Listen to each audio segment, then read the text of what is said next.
ورحمة الله وبركاته. اللهم صل وسلم وبارك على سيدنا محمد. أهلا بكم في منوعات هالة الجديد. النهاردة وصفتنا خيال بجد جميلة جدا. أولا في سد مسامات البشرة. تاني حاجة بتفتح البشرة بطريقة رائعة جدا، هتخلي بشرتك موردة من غير أي ميك اب. هتبقي في شهر رمضان إن شاء الله بشرتك غاية في النضارة وغاية في التفتيح والصفاء. وهي عبارة عن طماطم اهي.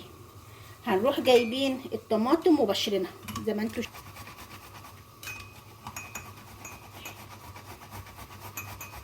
هنبشر الطماطم زي ما انتوا شايفين كده اهي.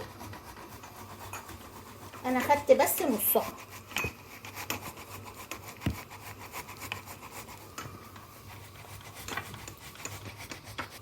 اهو. دلوقتي اهو بشرنا دي نص طماطمايه ماشي.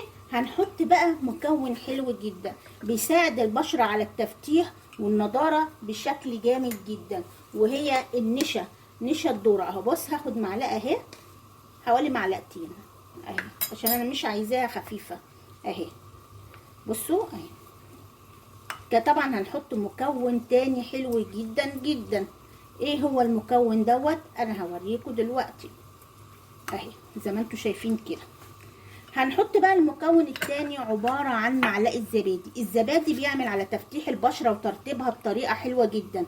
بصوا حوالي معلقتين صغيرين، يعني قولي معلقة كبيرة من الكبار اهي. بصوا اهي.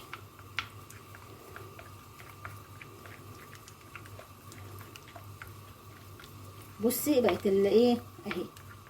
ده بشرتك بقى هتبقى فاتحة بطريقة حلوة جدا جدا.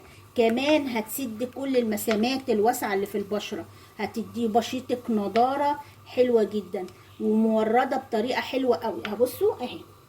دي هنحطها ازاي؟ هنجيب طبعا دي بشرتنا كأنها دي بشرتنا، وهنروح حاطين اهي. بصوا اهي. هنحط على الايد كده اهو او على البشرة اهي زي ما انتوا شايفين كده اهو اهي.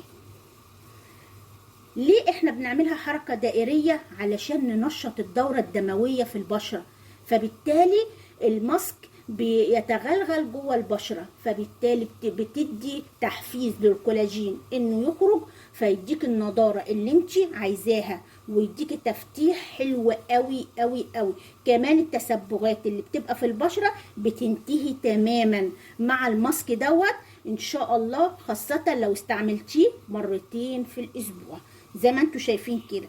كمان هنعمل من الطماطم وصفة تانية رائعة. مسامات اللي في البشرة هتختفي تماما ومن اول استعمال. دلوقتي كمان هنعمل وصفة تانية وبرده من الطماطم جميلة جدا، وهي اهي معجون السنان.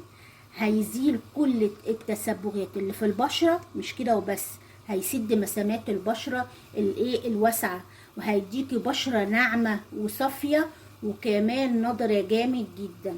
وزي ما انتوا هتشوفوا انا طبعا هحط بصوا اهي جزء بسيط بس من المعجون على الطماطم اهي، وهوريكم دلوقتي احنا هنعملها ازاي. ادي دي كأنها بشرتكم، وبصوا اهي. هنجيب المعجون ونفضل نعمل بالطماطم كده. بصوا اهي.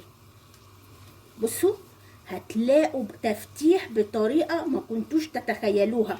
بصوا ونضارة جامدة جدا اهي. بصوا اهي. مش هتحتاجي تحطي ميك اب في رمضان، هيبقى بشرتك اصلا صافيه مش محتاجه انك تحطي اي ميك اب.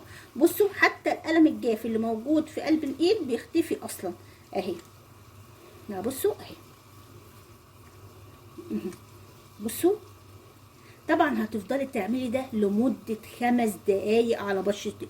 اولا البشرة بتتفتح جامد جدا، بتشيلي الخلايا الميتة اللي جوه اللي على البشرة من على الوش بتتشال، بتبتدئ فيه تحفيز للكولاجين، فيبتدئ البشرة تبقى نضرة وتنور بطريقة ما كنتيش تتخيليها اهي زي ما انتوا شايفين. بصوا اهي تفتيح حلو قوي قوي قوي ونضاره جامده جدا، ومن اول استعمال هتلاحظي الفرق.